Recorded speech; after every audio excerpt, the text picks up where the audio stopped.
Magandang tanghali po sa inyong lahat mga kababayan. Magandang gabi naman. Magandang hapon sa iba't ibang bahagi ng mundo na nakakapanood nitong aking vlog ngayong araw. At ako po ngayon ay nandito ngayon sa Lubang Island sa Mindoro. Dito po ako lumaki, no? At wala po ako ngayon sa Davao. At napanood nyo naman ng mga nakaraang araw, nakaraang linggo na lumuwas ang PB team papuntang Abra kasama si Tita PB Lab. Nag-mission po kami doon and ng team, and nakapunta pa kami ng Boracay, pero sa hindi po inaasahang pangyayari ay yun nga, na namatay po yung ate ko at kailangan po namin umuwi. Ito, ginawa ko po itong video na ito para ipaalam lang sa inyo na pansamantala lang po na hindi po na ako makakabalik ng Davao in couple of days dahil kailangan po muna namin asikasuhin yung mga kailangan gawin sa pagkamatay ng ate ko. Biglaan po kasi ito at kailangan namin ayusin lahat para kahit paano po sa huling sandali ay maibigay namin sa ate ko yung gusto niya.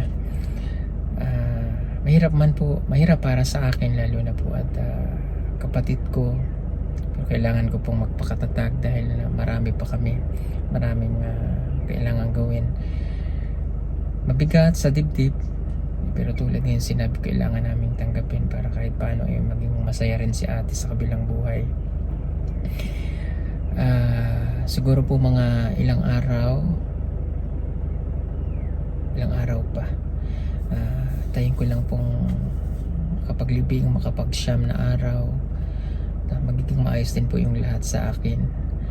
Sa ngayon po kasi medyo talagang masakit sa kalooban namin, sa aming lahat itong nangyari, pero yun nga, hindi naman pwedeng maapektuhan tayo palagi. Talagang dumarating sa buhay natin yung mga ganitong pagkakataon na kailangan natin tanggapin dahil lahat naman tayo ay pupunta doon, and we're praying na malampasan namin itong pagsubok na ito.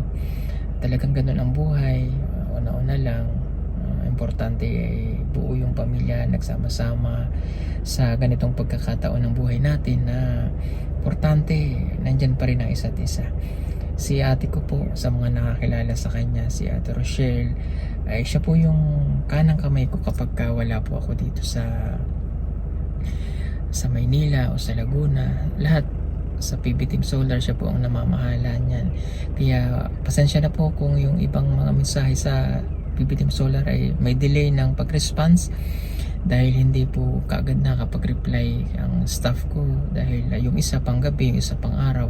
So si ate ko yung pang araw, yung isa naman po yung pang gabi. So conflict na ngayon dahil kailangan mag-adjust ng isa para masagot po yung mga lahat ng inyong mga concern, mga tawag. Sa tawag hindi pa po nakakasagot, pero kung gusto nyo pong mag-avail, sa messenger lang po ng PB Team Solar at wala pong problema, yung nasa screen nyo po, pwede po kayong mag-avail doon ng solar, basta sa messenger lang ng PB Team Solar. Kaya di po kayo tumawag at legit naman po yung account namin na yan. May staff po kami dyan na sasagot. At again, kapag nagpadala kayo ng bayad, palaging sa pangalan ko lang, tandaan nyo po ito, yung Paul Joseph Tesalona, yan lang po, wala namang iba.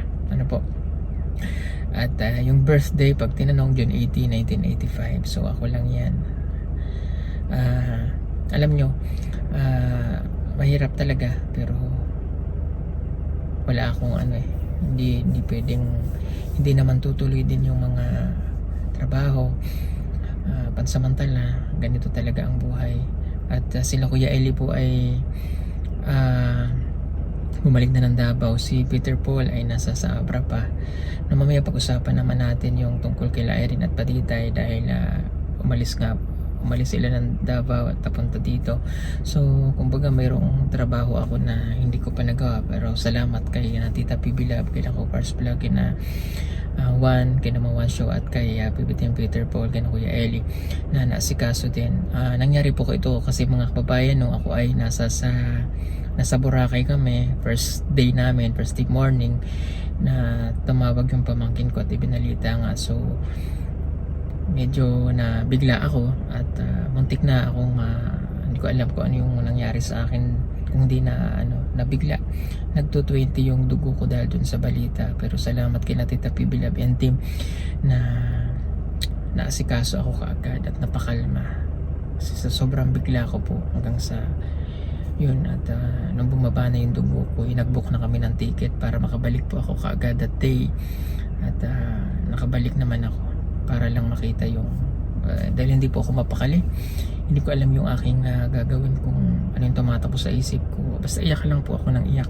Sabi ko kailangan kong ilabas ng lahat, iiyak ko ng iyak, dahil kung hindi ay hindi ko alam pwede yung mangyari sana. Alam nyo, may maintenance din ako. So ngayon po ay naantay na lang namin na na ililibing na siya bukas. So pagpapasyam and kailangan ko din, alam nyo, marami tayong trabaho na kailangan gawin sa mga tinutulungan natin, at alam kong hindi naman gusto ng ate ko din na pa-apekto sa ganyan. Para din mag-focus po yung utak ko, yung mind ko sa pag-iisip, malibang maano ako sa anong bagay na kasi hanggang ngayon talagang hindi po ako makapaniwala na wala na yung ate ko. Kaya kailangan ko maglibang. Iba po yung maglibang, ha. Ito po yung sa mga Bisaya, okay. Kailangan ko na rin tanggapin. Kaya yun lang yung itong vlog ko na ito ay kaya gusto ko lang po ipaalam sa inyo na mga ilang araw lang naman na hindi nyo muna ako makita na nagbablog sa Davao dahil nandito nga po ako sa Mindoro. At alam nyo, para mapatawa ako, may mga video kami na Kuya Eli yung sa lake na hindi ko in-upload, pinanood ko lang siya, tawa ako ng tawa para na mabago yung isip ko. Kasi pag naalala ko po ay talagang mahirap. And alam ko relate yung iba sa mga pinagdaanan ganito. Mahirap, lalo na yung nanay ko, mga kapatid ko. Tibay lang talaga ng loob. Kaya baka may upload ko yun para mapatawa ko naman namin kayo kahit paano. So yun lang. At ito nga yung pag-uusap namin nila Badiday tsaka si Ate Erin ay nandito na sa sa Abra. Nandun na po kay Tita PB Love at kinausap ko yung mga bagay-bagay na kailangan nilang malaman at kailangan nilang gawin, na hindi pwede na magbuhay prinsesa o ano pa man. Ito, panoorin nyo po itong video na ito nung aming pag-uusap.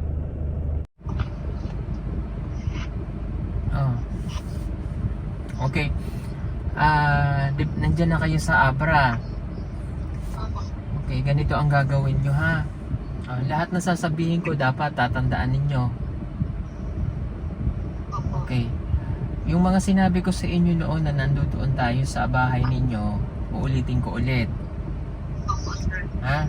Kayo, titira kayo dyan, hindi para maging buhay prinsesa o hindi para maging buhay maluho. Kaya kayo nandiyan para mag-aral. Hindi kayo gagawa ng anumang bagay na ikasasama ninyo at ikipapahiya ninyo. Naintindihan? Opo, sir. Okay. Ulitin ko ulit, pagising sa umaga, hindi cellphone ang hawak. Ano dapat ang hawak nyo? Ha? Toothbrush. Oh. Magwalis. Magluto ng pagkain para mag-aral kami. Yan, ha? Maglilinis kayo. Ganito gagawin, ha? Sir. Pag nalaman ko na yung schedule ng pasok ninyo, okay, at halimbawa ngayon, mamaya magsisend ako sa inyo o bukas kung sino ang may tuka, parang cleaners yan, tinuturo naman yun yung nag-aaral kayo, o kung nakapag grade 1 kayo o grade, o nakapag kayo. Si Marjorie alam yan. Sino maglilinis pagising sa umaga? Sinong magluluto? Sino maghuhugas ng pinggan? Salitan kayo. Sino maglilinis ng CR? Sino maglilinis ng bakuran? Para lahat kayo gumagawa at hindi kayo nagpapanaghilian. Sa Tagalog, ibig sabihin ng nagpapanaghilian, yung nag-aantayan kung sino yung magluluto, nag-aantayan kung sino maglilinis at maghuhugas. Ha? Kung sino ang nagluto, siya rin ang magpiprepare ng pagkain. Diba? Pagkakain. Pero iba na yung maghuhugas at iba na yung maglilinis ng bahay.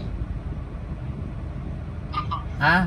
Wala akong maririnig na, ito si Ate Badiday, ganito ganyan, tamad. Ito si Erin, ganito ganyan, walang ginagawa, puro cellphone. Ito si Marjorie, puro na lang TikTok. Ayoko ng ganun, ha? Opo. Okay, once na nakarinig ako sa inyo ng hindi maganda at napatunayan ko, ibabalik ko kayo sa Davao. Ha? Kaya kayo, hindi, ito, sinasabi ko ito sa inyo, hindi para kayo ay anuhin, ha?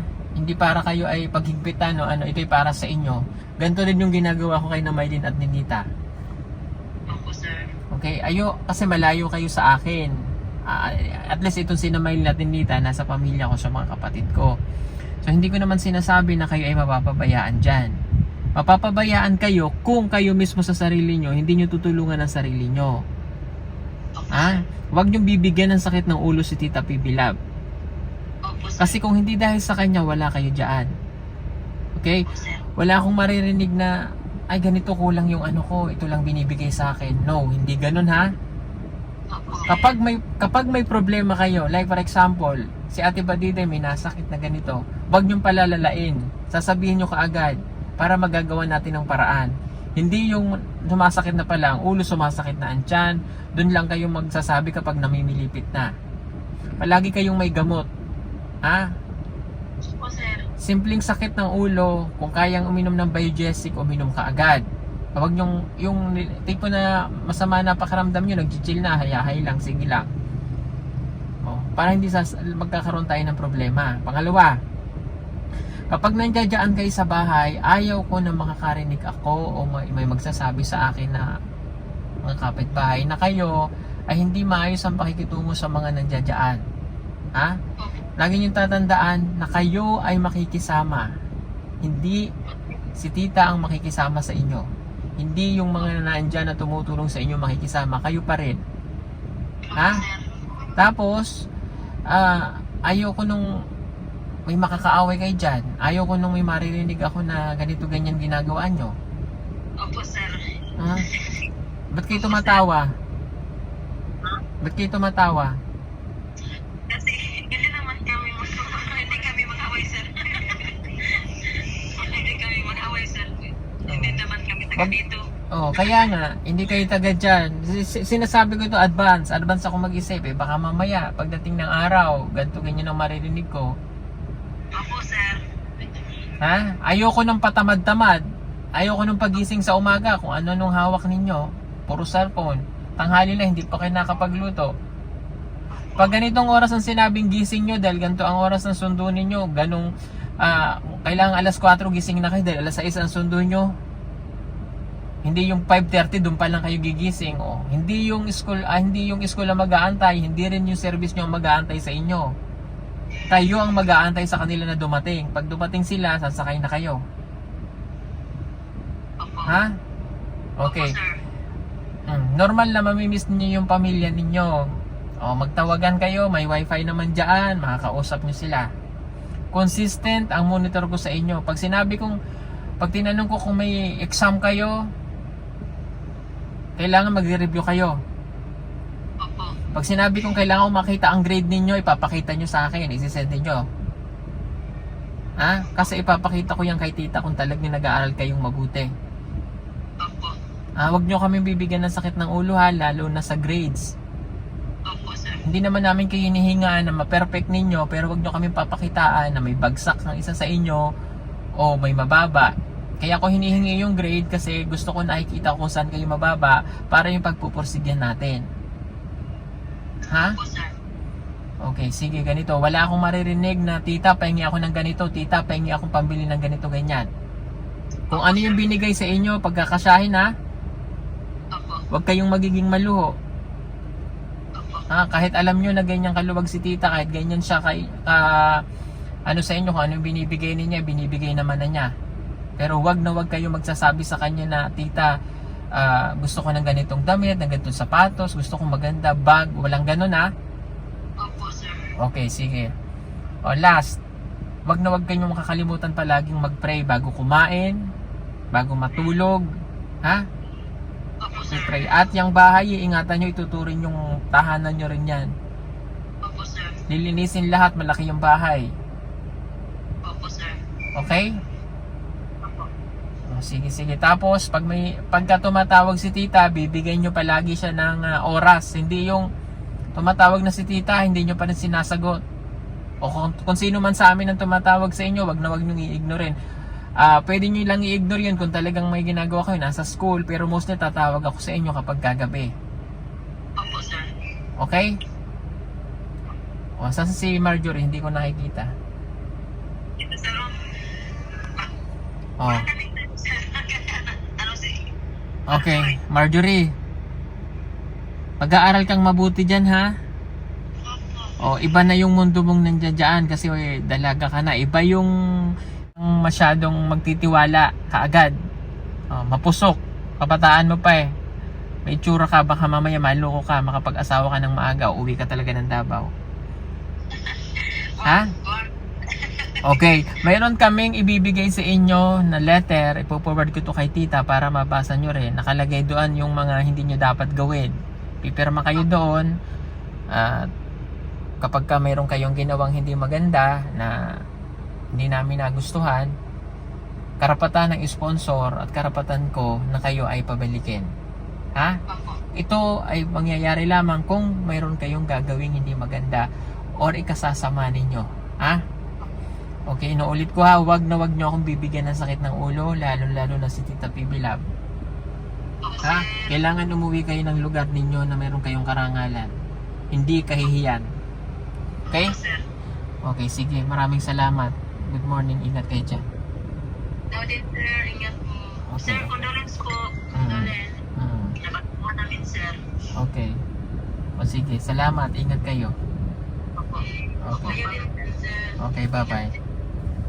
Okay, bye-bye. So, yan lang po mga kababayan at maraming salamat sa inyong lahat. Sana po ay huwag kayong magsawa na ako ay subaybayan at mga ilang araw babalik na po ako. Marami pong salamat sa inyong lahat. Thank you for making us number one sa inyong mga puso. At alam ko naman po yung pagmamahal ninyo.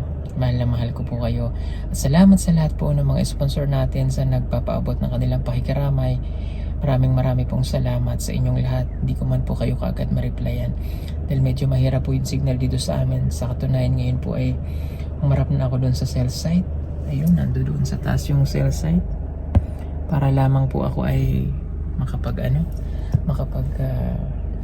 check din ng mga mensahe. Na po, marami pong salamat at yung ibang mga gawain natin sa Davao, magpapatuloy na mo po yan sa aking pagpapalik. Salamat po sa inyong lahat, kila Tita PB Lab and Tita Cel. Thank you, Mama Maria Early, sa lahat ng mga sponsor natin. Maraming salamat. Huwag po kayong mag-alala.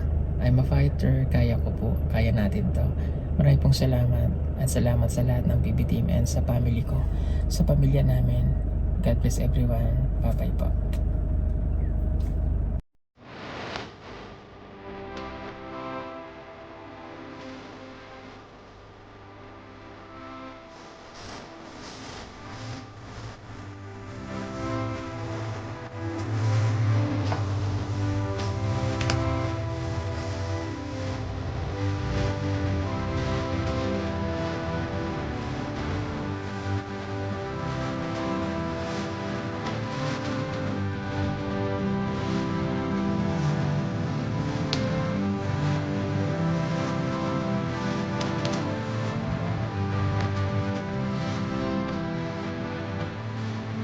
Thanks for